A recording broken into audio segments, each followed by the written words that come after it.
ಅಬ್ಬಬ್ಬಾ! ನೋಡ್ತಾ ಇದ್ರೇ ತಿನ್ನಬೇಕು ಅನ್ಸುತ್ತಲ್ವಾ? ಹೌದು, ತುಂಬ ಅಂದರೆ ತುಂಬ ಚೆನ್ನಾಗಿ ಬಂದಿತ್ತು. ನಾನಿವತ್ತು ಸಿಂಪಲಾಗಿ ಮನೇಲೇ ಇರೋವಂಥ ಐಟಮ್ನ ಇಟ್ಟು ಮಾಡಿರೋಂಥ ಇವಾಗಂತೂ ಬಟಾಣಿ ಅಂತೂ ಸೀಸನಲ್ಲಿ ನಡೀತಾನೆ ಐತೆ. ಮೆಂತ್ಯ ಸೊಪ್ಪು ಅಂತೂ 10 ರೂಪಾಯಿ ಕಟ್ಟಾಗೈತೆ. ಎರಡೂ ತಂದು ಯಾರನ್ನ ಗೆಸ್ಟ್ ಬಂದಾಗ ನೈಟ್ ಚಪಾತಿಗೆ ಒಂದು ಸಲ ಇದನ್ನು ಟ್ರೈ ಮಾಡಿ.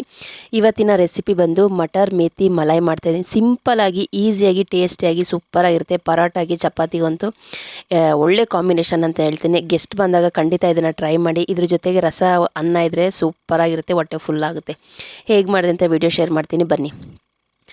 ಮೊದಲಿಗೆ ನಾನು ಬಾಣಲಿ ಬಿಸಿಗೆ ಇಟ್ಕೊಂಡಿದ್ದೆ. 2 ಸ್ಪೂನಷ್ಟು ಕಡಲೆಕಾಯಿ ಬೀಜನ ರೋಸ್ಟ್ ಮಾಡ್ಕೊತಾ ಇದ್ದೀನಿ. ಒಣಮೆಣ್ಸಿಕಾಯಿನೂ ಕೂಡ ಹಾಕ್ಕೊಂಡು ರೋಸ್ಟ್ ಮಾಡ್ಕೊತಾ ಇದ್ದೀನಿ. ಇದಕ್ಕೆ ನಾನು ಕಡಲೆಬೇಳೆ ಒಂದು ಚಿಕ್ಕ ಟೀ ಸ್ಪೂನಲ್ಲಿ 1 ಸ್ಪೂನಷ್ಟು ಹಾಕ್ತೇನೆ. ನಾವು ಎಷ್ಟು ಮಸಾಲೆ ಮಾಡ್ತೀವೋ ಅಷ್ಟು ಮೇಲೆ ಗ್ರೇವಿ ಮೇಲೆ ಮಸಾಲೆ ಹಾಕಬೇಕಾಗುತ್ತೆ. 2 ಟೀ ಸ್ಪೂನಷ್ಟು ಧನಿಯಾ ಹಾಕಿದ್ದೀನಿ. 2 ಟೀ ಸ್ಪೂನಷ್ಟು ಬಿಳಿ ಎಳ್ಳು ಹಾಕ್ತಾಯಿದ್ದೀನಿ. ಇದಕ್ಕೆ ಇಷ್ಟೇ ಬೇಕಾಗಿರೋದು.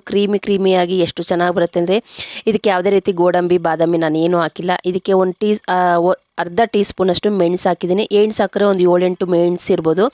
ನೀರು ಹಾಕ್ಬಿಟ್ಟು ನೈಸಿಗೆ ಬೆಣ್ಣೆ ಥರ ಇದನ್ನು ಪೇಸ್ಟ್ ಮಾಡ್ಕೊಂಡಿದ್ದೀನಿ. ಒಂದು ಬಾಣಲಿ ಇಟ್ಕೊಂಡಿದ್ದೀನಿ. ಬಾಣಲಿಗೆ ಸ್ವಲ್ಪ ಎಣ್ಣೆ ಹಾಕಿ ಜೀರಿಗೆ ಚಿಟಪಟ ಅಂತಿದ್ದಂಗೆ ಹಸಿಮೆಣ್ಸಿಕಾಯಿ ಒಂದು 3 ಹಸಿಮೆಣ್ಸಿಕಾಯಿನ ಕಟ್ ಮಾಡಿ ಇಟ್ಕೊಂಡಿದ್ದೆ, ಅದನ್ನು ಕೂಡ ಹಾಕಿ 4 ಈರುಳ್ಳಿನ ಸಣ್ಣದಾಗಿ ಹೆಚ್ಚಿಟ್ಕೊಂಡಿದ್ದೆ.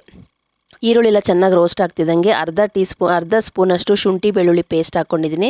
ಇದಕ್ಕೆ ನಾನು 4 ಟೊಮೊಟೊನ ಕಟ್ ಮಾಡಿ ನೈಸಿಗೆ ಚಾಪರಲ್ಲಿ ಕಟ್ ಮಾಡಿಟ್ಟಿದ್ದೆ, ಅದನ್ನು ಕೂಡ ಹಾಕ್ಕೊಂಡು ಸ್ವಲ್ಪ ರುಚಿಗೆ ತಕ್ಕಷ್ಟು ಉಪ್ಪು ಹಾಕ್ಬಿಟ್ಟು ಟೊಮೊಟೊದೆಲ್ಲ ನೀರಿನ ಅಂಶ ಎಲ್ಲ ಬಿಡಬೇಕು. ಅಲ್ಲಿ ತನಕ ಸಿಮ್ಮಲ್ಲಿ ಇಟ್ಕೊಂಡು ಪ್ಲೇಟ್ ಮುಚ್ಚಿ ನಾನು ಟೊಮೊಟೊದೆಲ್ಲ ನೀರಿನ ಅಂಶ ಎಲ್ಲ ತೆಗ್ಕೊಳ್ತಾ ಇದ್ದೀನಿ.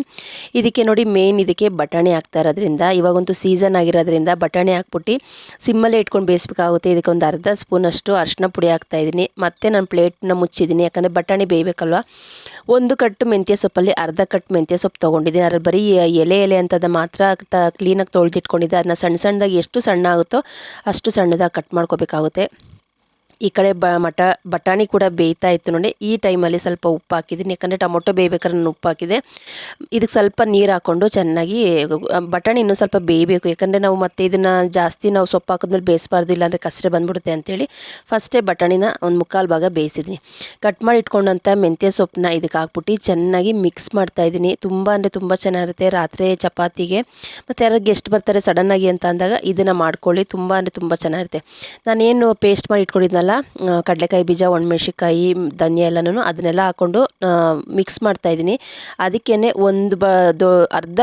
ಅರ್ಧ ಗ್ಲಾಸಷ್ಟು ನೀರು ಹಾಕ್ಕೊಂಡು ಮಿಕ್ಸ್ ಮಾಡ್ಕೊಂಡು ಒಂದು ಅರ್ಧ ಸ್ಪೂನಷ್ಟು ಗರಂ ಮಸಾಲ ಹಾಕಿದ್ದೀನಿ. ಖಾರಕ್ಕೆ ಖಾರದ ಪುಡಿ ಹಾಕ್ತಾಯಿದ್ದೀನಿ, ಯಾಕಂದರೆ ಧನಿಯಾ ಪುಡಿ ಎಲ್ಲ ನಾವು ಧನಿಯಾ ಹಾಕಿರೋದ್ರಿಂದ ನಾನು ಧನಿಯಾ ಪುಡಿ ಹಾಕಿಲ್ಲ, ಬರೀ ಖಾರದ ಪುಡಿ ಮಾತ್ರ ಖಾರಕ್ಕೆ ಎಷ್ಟು ಬೇಕೋ ಅಷ್ಟು ಹಾಕ್ಕೊಂಡು ಚೆನ್ನಾಗಿ ಕುದಿಸ್ತಾ ಇದ್ದೀನಿ. ಇದು ಮೆಂತ್ಯ ಸೊಪ್ಪು ಹಾಕಿದ್ಮೇಲೆ ಜಾಸ್ತಿ ಕುದಿಸ್ಬಾರ್ದು, ಕಸರೆ ಬಂದ್ಬಿಡುತ್ತೆ. ಅದಕ್ಕೋಸ್ಕರನೇ ಫಸ್ಟೇ ಬಟಾಣಿನೆಲ್ಲನೂ ಚೆನ್ನಾಗಿ ಬೇಯಿಸ್ಕೊಂಡಿರ್ಬೇಕಾಗುತ್ತೆ. ನೋಡಿದ್ರಲ್ಲ ಫ್ರೆಂಡ್ಸ್, ಈಸಿಯಾಗಿ ಸಿಂಪಲಾಗಿ ಮನೇಲೇ ಇರೋವಂಥ ಐಟಮ್ನ ಇಟ್ಟು ನಾನು ಹೇಗೆ ಮಟರ್ ಮೇಥಿ ಮಲಾಯ್ ಮಾಡಿದ್ದೀನಿ. ಇದಕ್ಕೆ ಯಾವುದೇ ರೀತಿ ಗೋಡಂಬಿ ಬಾದಾಮಿ ನಾನು ಏನೂ ಹಾಕಿಲ್ಲ, ಇಷ್ಟೇ ಸಾಕು. ಕ್ರೀಮಿಯಾಗಿ ತುಂಬ ಚೆನ್ನಾಗಿ ಬರುತ್ತೆ. ಚಪಾತಿಗೆ ಪರೋಟಾಗೆ ಯಾರು ಗೆಸ್ಟ್ ಬರ್ತಾರೆ ಅಂತ ಅಂದಾಗ ಖಂಡಿತವಾಗ್ಲೂ ಇದನ್ನು ನೀವು ಟ್ರೈ ಮಾಡಿ. ನನ್ನ ರೆಸಿಪಿ ನಿಮ್ಗೆ ಇಷ್ಟ ಆಯಿತು ಅಂತ ಅಂದ್ಕೊಂಡಿದ್ದೀನಿ. ಈ ವಿಡಿಯೋ ಇಷ್ಟವಾದಲ್ಲಿ ಲೈಕ್ ಮಾಡಿ, ಶೇರ್ ಮಾಡಿ, ಕಮೆಂಟ್ ಮಾಡಿ. ನಿಸರ್ಗ ಕುಕಿಂಗ್ ಚಾನಲ್ನ ಸಬ್ಸ್ಕ್ರೈಬ್ ಮಾಡ್ಕೊಡಿ. ಹೋಗಿ ಬರ್ತೀನಿ. ನಮಸ್ತೆ, ಬಾಯ್ ಫ್ರೆಂಡ್ಸ್.